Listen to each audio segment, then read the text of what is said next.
हमारी जो book reading चल रही है, ऑटोबायोग्राफी ऑफ योगी, इससे हम आगे कंटिन्यू करेंगे। आज हम प्रकरण 7 देखने वाले हैं, प्लवनशील संत। कल रात एक सभा में मैंने एक योगी को जमीन से कई फुट ऊपर हवा में ठहरते हुए देखा। मेरा मित्र उपेंद्र मोहन चौधरी के बड़े ही प्रभावशाली ढंग से बोल रहे थे। मैंने उत्साहपूर्ण मुस्कान के साथ कहा, शायद मैं उनका नाम बता बता सकता हूँ। कहीं वे अपर सर्कुलर रोड के भादुड़ी महाशय तो नहीं थे? उपेंद्र ने स्वीकृति से सिर हिलाया। यह बात मुझे पहले ही ज्ञात है कि यह देखकर उसका चेहरा थोड़ा उतर गया। संतों के बारे में मेरी जिज्ञासा से मेरे सभी मित्र भली भांति परिचित थे। कोई नई जानकारी मिलते ही मुझे उनके पीछे लगा देने में उन्हें बड़ा आनंद आता था। ये योगी महाराज मेरे घर के इतने निकट रहते हैं कि प्राय उनसे मिलने जाता हूँ। मेरे इस कथन से उपेंद्र के चेहरे पर उत्सुकता के भाव उमड़ते उमड़ते देख मैंने उसे और भी बातें बताना शुरू किया। उनके कई कमाल मैंने देखे हैं। पतंजलि प्रणीत प्राचीन अष्टांग योग के विभिन्न प्राणायाम विधियों में से निष्पाप है। एक बार भादुड़ी महाशय ने मेरे सामने भस्त्रिका का प्राणायाम इतने जोर से किया कि लगता था मानो उस कमरे में सचमुच का तूफान आ गया हो। फिर उन्होंने गर्जन करते श्वासोच्छ्वास को बंद कर दिया और वे अति चेतना मतलब समाधि या एक उच्च अवस्था में निश्चल बैठे रहे। तूफान के बाद शांति का वातावरण इतना प्रभावपूर्ण था कि उसे कभी भुलाया नहीं जा सकता। मैंने सुना है कि वे कभी घर से बाहर नहीं निकलते। उपेंद्र के स्वर में कुछ अविश्वसनीय झलक रही थी। वास्तव में यह सच है, विगत 20 वर्षों से वे घर के भीतर ही रहते आए हैं। केवल हमारे पर्व त्योहारों के अवसर पर वे स्वयं ही लगाए इस नियम का थोड़ा ढीला कर देते थे।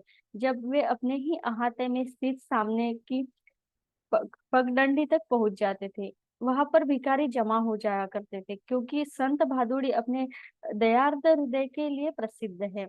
गुरुत्वाकर्षण के नियम को ठुकरा कर वे हवा में कैसे रह पाते हैं? कुछ प्राणायामों के अभ्यास से योगियों के शरीर की जड़ता नष्ट हो जाती है। तब उनका शरीर हवा में उड़ जाता है या फिर मेंढक की तरह यहाँ से वहां फुदकने लगता है। जो संत योगाभ्यास नहीं करते, वे भी ईश्वर के प्रति तीव्र भक्ति की अवस्था में हवा में ऊपर उठते पाए गए हैं।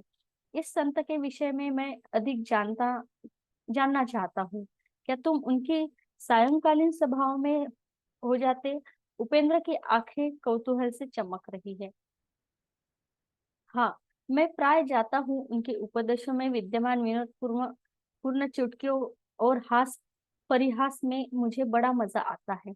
कभी कभी मेरे लंबे अट्टहास से सभा की गंभीरता भंग हो जाती है। भादुड़ी महाशय तो उसका बुरा नहीं मानते, किंतु उनके शिष्य खा जाने वाली नजरों से मेरी ओर देखते हैं। उस दिन दोपहर को स्कूल से घर लौटते समय मैं भादुड़ी महाशय के एकांत निवास के पास से गुजर रहा था, तो उनका दर्शन करने की इच्छा हो गई। जन साधारण के लिए उनका दर्शन दुर्लभ था। निचली मंजिल पर अकेला रहने वाला उनका एक शिष्य इस बात का ध्यान रखता था कि उनके एकांत में खलन न पड़े। यह शिष्य गुरु कुछ ज्यादा ही अनुशासन प्रिय व्यक्ति था। उस उसने मुझ पर पूछा कि क्या मैंने भेंट के लिए पहले से समय लिया हुआ है। उनके गुरुदेव इसी समय वहां आ पहुंचे और उन्होंने मुझे अविलंब बहिर्गत किए जाने से बचा लिया। मुकुंद जब भी आना चाहे उसे आने दिया करो। संतवर की आंखें चमक उठी। एकांत का मेरा नियम मेरी अपनी सुविधा के लिए नहीं, बल्कि लोगों की सुविधा के लिए है। संसारी लोगों को उनके मोहजाल को तहस नहस कर देने वाली स्पष्टवादिता अच्छी नहीं लगती। संत न केवल दुर्लभ है, बल्कि वे लोगों को व्याकुल भी कर देते हैं।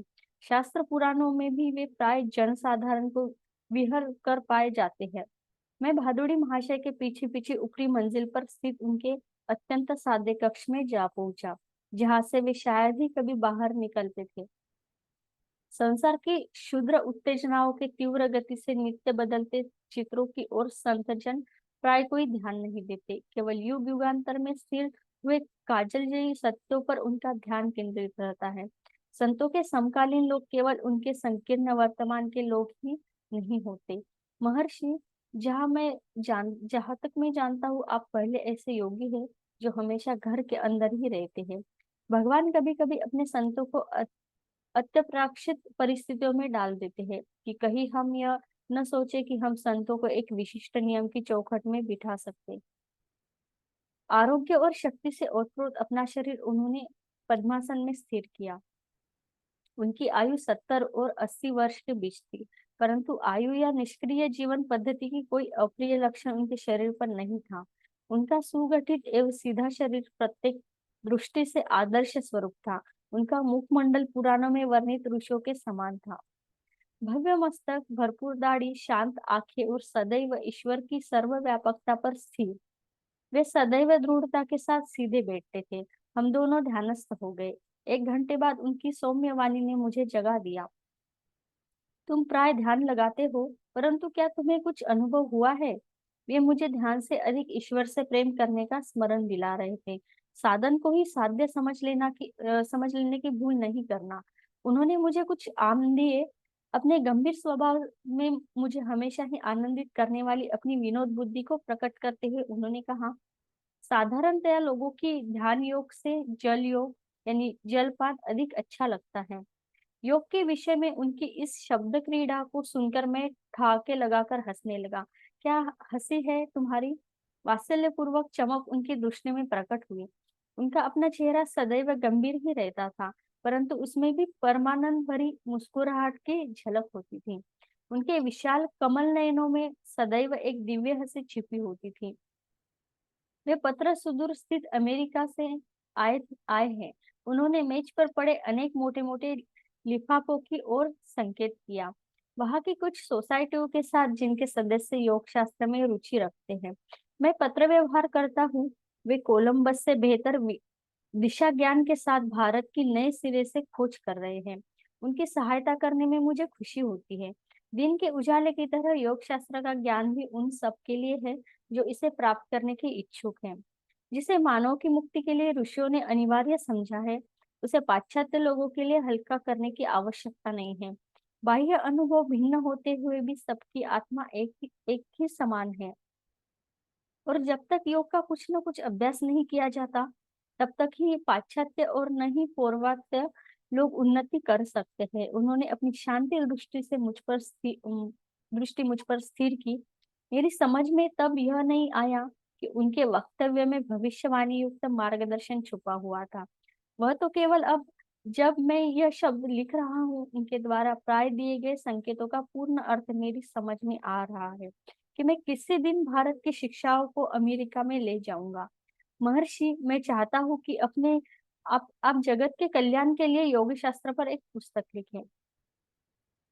मैं शिष्यों को तैयार कर रहा हूँ। वे स्वयं ही उनके शिष्यों की श्रृंखला जीवंत पुस्तकों का काम करेंगे, जो समय के स्वाभाविक क्षय और टीकाकारों की अस्वाभाविक टीकाओं से अछूते रहेंगे। संध्या काल को उनके शिष्यों के आने तक मैं अकेला ही उनके साथ रहा। शिष्यों के आने के बाद भादुड़ी महाशय ने अपना अद्वितीय प्रवचन शुरू किया।